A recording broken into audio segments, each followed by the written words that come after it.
सबुदिन संध्या 8टा परी आज मु बाहरी ट्यूशन जीवाई। वर्षा सांग को बिजुली घड़घड़ी आरंभ हो जाता। बापा माँ मना करुले जीवाई किंतु मु तांको कथा न मानी बाहरी जाइथिली। रास्तार गला बेले वर्षा बढ़िबा को लागिला।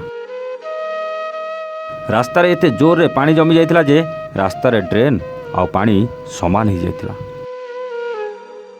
आउ से मुकुला ड्रेन भितर पड़ जाई मु बंचा बंचा बोली चित्कार करुली। वर्षा घड़घड़ीर शब्द एते जोर थिला जे मो चित्कार काहाकू शुभा जाउ नथुला। आउ शेषरे से ड्रेन भितर छटपट हो मो जीवन चलीगला। जदि मो बापा माँ कथा मानी मु ट्यूशन आज आसी न थांती, मो बापा माँ को कोल आज खाली ही न थांता। ए घटना पाई मु आज काहाकू दोष देबी? मो निजकू ना एमिति अव्यवस्था करिथिबा प्रशासन को? ए कथा होची ड्रेन भितर पड़ी छटफट ही जीवन चली जाइथिबा 11 वर्ष छात्रर। आउ एपटे गोटे बोली पुओ को हराई धैर्य हरा हो जाइछंती बापा माँ। केमिति बा निजकू संभाळिबे? जी बड़ होइतिले तांको कांधरे मशाणी जाइथांता, आज सेई बापा पुओ को कांधरे मशाणी नहीं जाउछि। दर्शक बंधु, एमिति एक हृदय विदारक घटना घटी गंजाम जिला लक्ष्मी नृसिंह साई 14 नंबर गली ठारे। मुकुला ड्रेन रे भासी जाइथिबा शिशु होची 11 वर्षीय साईराम पात्र। गतकाली राति 8टा बेले साइकेल चलाई आसुथुवा बेले हठात रास्ता कड़ नाल रे पड़ी जाइथिले। वर्षा हेतु नाल पानी भर्ती होई रास्ता उपरକୁ आसी जाइथिला। फल रास्ता और नाल जना न पड़ू नाल भितर को चली जाइथिला। पानीर स्रोतरे भासी जाइथिला 11 वर्षर बालक। निकटरे यह घटना देखुवा किछि युवक ताको बचेबाकू चेष्टा करथिले हें सफल होई पार नथिले।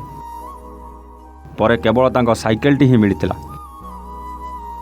एभली घटना विषय स्थानीय लोके बीएमसी और अग्निशम विभाग को खबर देथिले। अग्निशम विभाग और बीएमसी उपस्थित रे दीर्घ 4 घंटा धरी खोजाखोजी परे नालर शेष मुंड नाल पानी जमा होई रहितवा अंचल रे तार संधान मिलिथिला।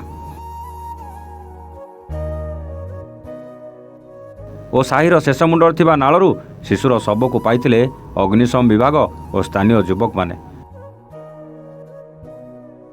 परे सेठारू शव बाहर करी आंबुलांस जोगे ब्रह्मपुर मेडिकल को निया जाइथिला। सेठारे डाक्तर तांकू मृत घोषणा करथिले। तेबे एठी प्रश्न उठुछि जे कहार भूल लागी एत बड़ घटना घटिला और एथिरे दायी किए? कहीं अधा नाल रे ढांकुणी पड़िथिबा बेले अन्य अधा नाल को खोला करी छाड़ी दिया जायछि।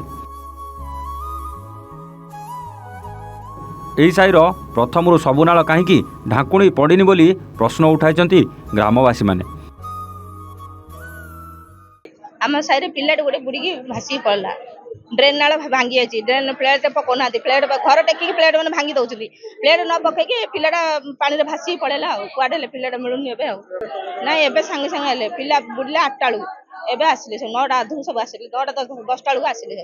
आम साइड दाबिले प्लेट जो घर टेकिक भांगुचंदी कि से प्लेट पर किसी न पकड़े गुड़ी बाली सब पकई जो प्लेट भांगुचंदी प्लेट पर किसी न पकई पदार पकई घर काम चलते। मु आसला बेलू मालुआन मंदिर जाके आसली दीप जगह आइला बेलू वर्षा कमिला लाइन आसला आसला परे से पिलाटा घर बाहरला ट्यूशन छड़ाला ट्यूशन छाड़ा घर बाहरला बाहरला परे साइकेल गाड़ी बाहर सेपटे जाऊला सेपटे वर्षा कमिला कौन पे जाऊँ रे पानी प्रबल हो तू जाना सेपटे सेपटे गला एपटे जीवार मुझे जानी से देखो यही अभावन दुख घटना समस्ते आम दुखित किंतु यही दुखद घटना पछरे जो मैंने दायी अच्छा कौन प्रकार क्षमा याचना कम हम किंतु आम पूर्वर भी दाबी कर दाबी कर ब्रह्मपुर महानगर निगम जो दायित्व नवा कथा बर्तमान पर्यटन से दायित्व सुचारू रूपे निर्वाह करें जहाँफल कि मुकुला ड्रेन रे आज आमर दाबी कौन प्रकार नुह आम सरकार सहित आम जेहेतु सरकारी दल हिसाब से आम दाबी रखुचु ଯେ ସହଭାଗିତାରେ ସହଯୋଗିତାରେ ସମସ୍ତ କାମ ନିର୍ଭରଯୋଗ୍ୟ ପ୍ରତିଶ୍ରୁତି ସହିତ ନିର୍ବାହ କରିବା ତା ସହିତ ଏଇଭଳି ଦୁଃଖଦ ଘଟଣା କିପରି ନ ହବ ଆଗାମୀ ଦିନରେ ଉଭୟ ପ୍ରୟାସ ଜାରି ରଖିବା। ଅତ୍ୟନ୍ତ ଦୁଃଖଦ ଘଟଣା ବିଶେଷ ଭାବେ ଆଜି ଯୋଉଭଳିଆ ବର୍ଷା ହେଲା ନାଳରେ ପାଣି ଓଭରଫ୍ଲୋ କରୁଥିଲା ଏବଂ ପିଲାଟି ଜାଣିପାରିଲାନି ଭିତରେ ଖସି ଯାଇଛି ଏବଂ ତାକୁ ତ ବହୁତ ସମୟ ହେଲା 2-3 ଜଣ ହେଲା ସ୍ଥାନୀୟ ବାସିନ୍ଦା ଏବଂ ଫାୟାର ବ୍ରିଗେଡ୍ ସମସ୍ତେ ଖୋଜାଖୋଜି କରୁଛନ୍ତି ମ୍ୟୁନିସିପାଲିଟି କର୍ତ୍ତୃପକ୍ଷ ମେୟର ବି ନିଜେ ଉପସ୍ଥିତ ଅଛନ୍ତି ବର୍ତ୍ତମାନ ତାର ମାନେ ତାକୁ ଉଦ୍ଧାର କରାଯାଇପାରି ନାହିଁ ବର୍ତ୍ତମାନ ବି ଖୋଜାଖୋଜି ଚାଲିଛି ଦେଖାଯାଉ ଭଗବାନ କରନ୍ତୁ ସେ କେମିତି ମିଳିଯାଉ। ବର୍ତ୍ତମାନ ଯାହା ଜଣାପଡ଼ିଲା ମାନେ ଦେଖିଲୁ ଆମେ ସ୍ଥିତି ଦେଖିଲୁ ଗୋଟେ କଲଭର୍ଟ କନେକ୍ସନ୍ ହେଇଛି ଦୁଇଟା ଡ୍ରେନ୍ ପାଣି ଯାଉଛି ଗୋଟେ କଲଭର୍ଟ ପାଖରେ ସେଇ କଲଭର୍ଟ ପାଖରେ କ'ଣ ପିଲା ଖେଳୁଥିଲା ତାର ସାଇକେଲ ପଡ଼ିଗଲା ଏବଂ ସାଇକେଲକୁ କାଢ଼ିଦେଲା ବେଳକୁ ପିଲା ଖସିଗଲା ତ ଏହା ଅଭାବନୀୟ ଘଟଣାଟି ଘଟିଛି। ବର୍ତ୍ତମାନ ତ ସମ୍ପୂର୍ଣ୍ଣ ଭାବରେ ଯୋଉଠି ପଏଣ୍ଟସ୍ ଥିଲା ତାକୁ ସମ୍ପୂର୍ଣ୍ଣ ଭାବରେ ଫାୟାର ଟିମ୍ ତାକୁ ଚେକ୍ କରିସାରିଲେଣି ଜେସିବି ମଧ୍ୟ ମଗା ହେଇଥିଲା ଡ୍ରେନ୍ ସବୁ କଭର ଖୋଲିକି ଚେକ୍ 2ଟା ଜେସିବି ଲାଗିଛି।